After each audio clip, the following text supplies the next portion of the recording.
At this time, it is my honor to introduce to you our keynote speaker, retired firefighter Billy Pickett. Billy was born and raised in Queens, New York. He became an EMT at a neighborhood voluntary ambulance at the age of 18 and worked for the New York City EMS in 1978. He became the youngest paramedic in the New York City system. He joined the New York City Fire Department at the young age of 24 and worked for Ladder 142 in Ozone Park, Queens, until he was promoted to lieutenant in 1995. He was then assigned to Brooklyn, ending up in Engine 218 in Bushwick. Retired in September 2020 as one of the most senior members of the New York City Fire Department, he continued in medicine, working part-time as a paramedic at Mary Immaculate Hospital and then Lenox Hill Hospital, Manhattan, where he is still today. He's a recipient of several commendations, including a Life Savings Medal. He currently lives on Long Island with his wife, and they have 2 grown children.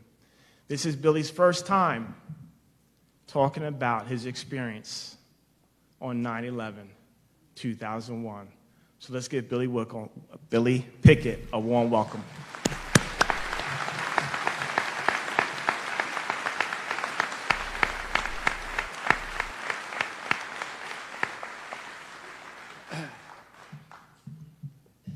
Thank you for that kind welcome. Does anyone know what glossophobia is? Fear of public speaking. Give me a burning building any day. It occurred to me this morning that I was less nervous at my wedding, and I was less nervous 20 years ago today. So forgive me. The World Trade Center was 2 110-story buildings, a 48-story building, number 7, and 4 other smaller buildings that form that giant complex. If you look at the beginning of the movie Trading Places, you get an idea of the scope of the property and the immense size of the buildings. Having gone to the observation deck as a youngster even, I remember at the very top, there was glass there, but the beams, and I could just barely stand in between the beams. I remember thinking how strong it was to be able to withstand the high winds. And indeed, later when I was on the job, we were told that the buildings would be able to withstand a plane hitting them. But, you know, the planes got bigger, the fuel loads got larger, and no one could ever, I guess, properly figure out what would happen if a plane did hit them. So, I am here, like you, to honor those lost 20 years ago today. I hope I can do them some justice. I asked Chief Broadway, what should I say? And he said, tell them what you saw and did. Okay. Well, here goes. That morning, my wife woke me up. Had showed me the television. I started making phone calls. I couldn't get through to anybody, either at the hospital or at my firehouse. And I told her, I'm going. I don't know what I'm going to be doing, but I'm going. And I got on the highway, and there was no one on the road. I was listening to a scanner, so I was aware of what happened. One of the collapses occurred. Before I even got to my firehouse, I came and got my gear. I was directed to go to a neighboring firehouse where they have apparatus there that are fully stocked, waiting to go. They just need people to man them. So I was the first officer to make it back in, and I went there, and off we went. In the interim, the second collapse happened. So going across the Brooklyn Bridge, all we saw were the two columns of smoke coming up. And we saw,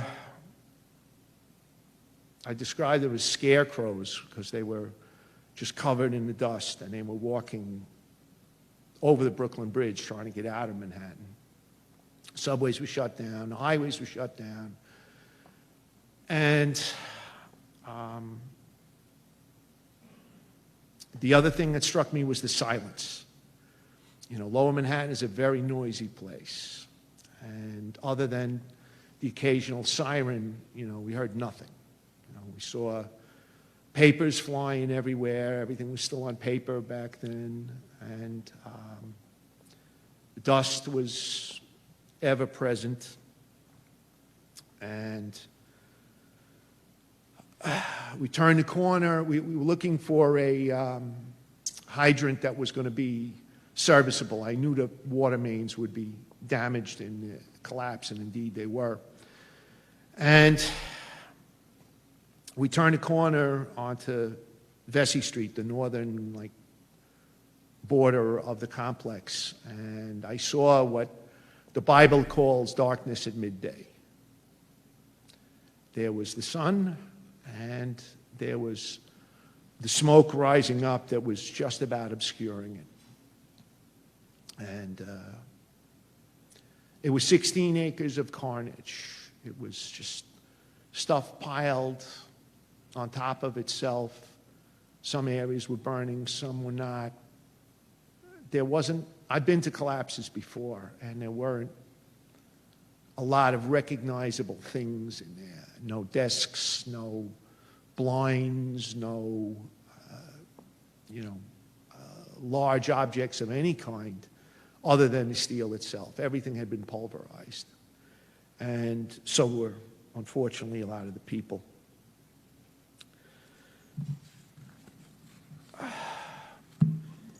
So I met up with the chief and another officer, and we went into number 7, which was a 48-story building. And we entered on the east side. Most of the damage to the building was done on the west side by the collapse of the North Tower. The burning papers and debris started fires in the building. The windows were all broken, so the fires could spread, pretty easily. We made it up to about the 8th floor, and we were trying to figure out how we could get water up to these areas because it didn't seem that bad at the time. And we were ordered by radio to leave. That one perplexed me because we had never given up a 48-story building before. But we came out, and I was approached by 2 Port Authority police officers who said, "Can you lend me your hand light? We have to go into the basement. We have dogs there." And I said, "I'm never going to see you again. I can't give you my light, but I'll go with you." So we went down into the basement, the height of which is about what's here. And as we made our way down to the west side of the building, there were 3 stairwells, one in front and one to either side, all of which were filled floor to ceiling with burning debris. And I put my light up on the I-beams, the main underpinning for the whole building. And they were bent and twisted from the seismic force, the 2.3 on a Richter scale of when the North Tower collapsed. So that was a good call, and I told the officers, I said, "We have to get out of here now." And we left the dogs.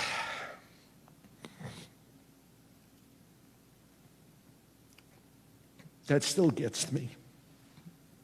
But later on, the building did come down about 4 or 5 hours later. We were focused mainly on trying to save anybody who was outside the building. Everybody inside the building, other than a few people in some of the stairwells, did not make it.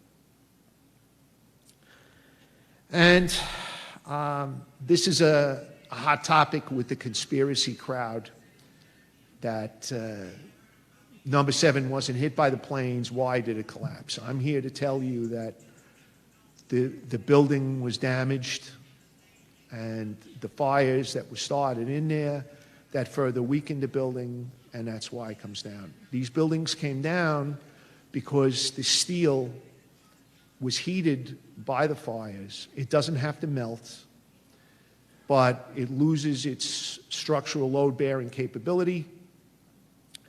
And with all the hundreds of tons that were above it, it's just pressing down, and that's why they came down the way they did. That downward force that was being exerted just crushed everything underneath it. Okay.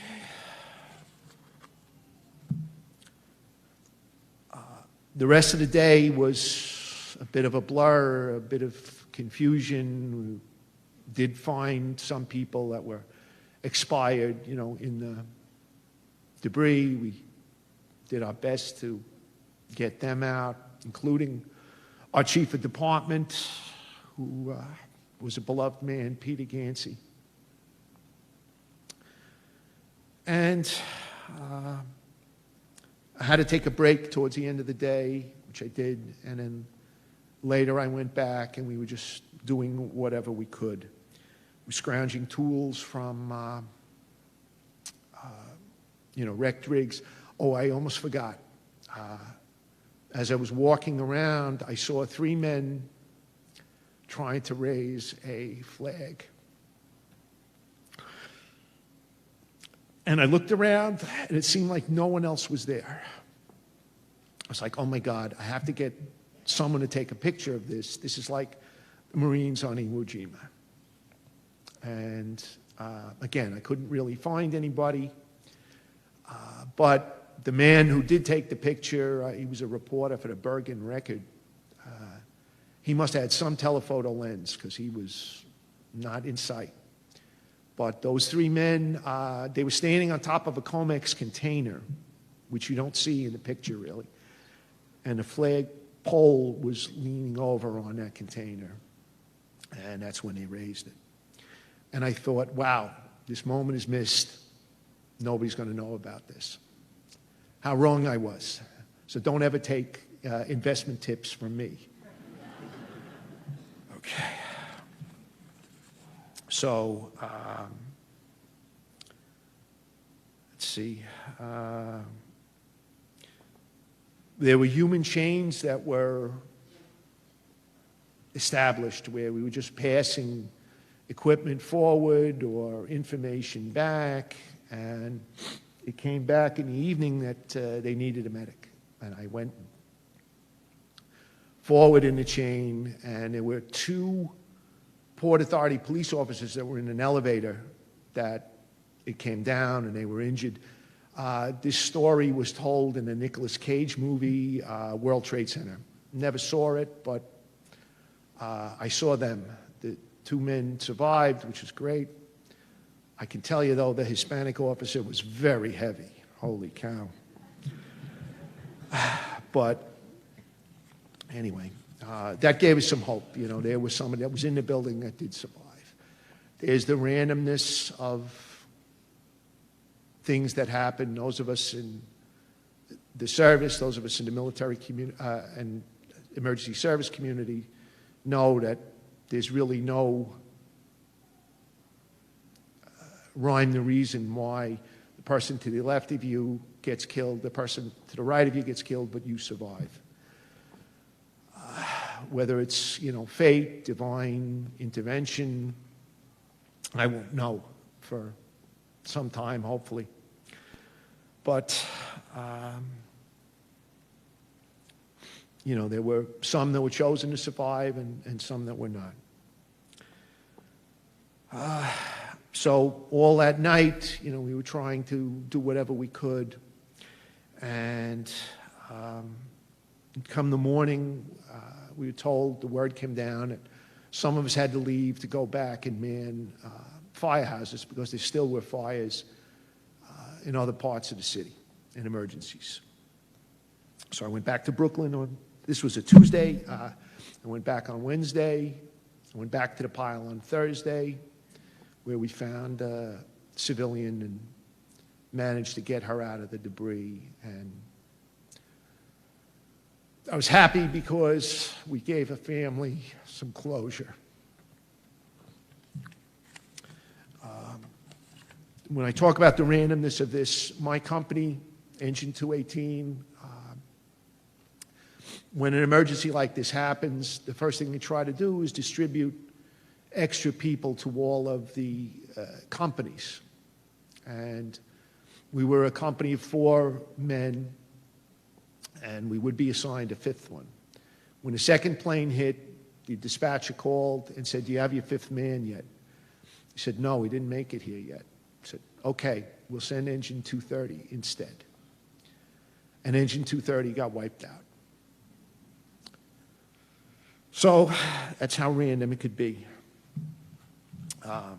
In conclusion, as I look out over your faces, I see, a great cross-section of people, all walks of life. It's kind of the same in the emergency services community. People from all over and know each other. I'm sure if I asked everyone in the crowd that I would find a couple of people that know somebody who knows me. And that's a beautiful thing. That's America. We hope that I want to give a little bit of a voice to those that can't speak now, all those who were lost, and indeed all those we still continue to lose. We lost in the last 2 years 2 men from my company due to cancer, and all kinds of people are still suffering from this. The civilians who lived down there, the people who were there in the collapses, obviously the responders, steel workers, government officials, all kind of people. So how can we honor them? I'd like for those younger people here to keep that sense of service, to do whatever we can, from anywhere from giving blood to donating to a proper charity, to just remembering what happened that day and in the days following. Okay. Thank you all very much.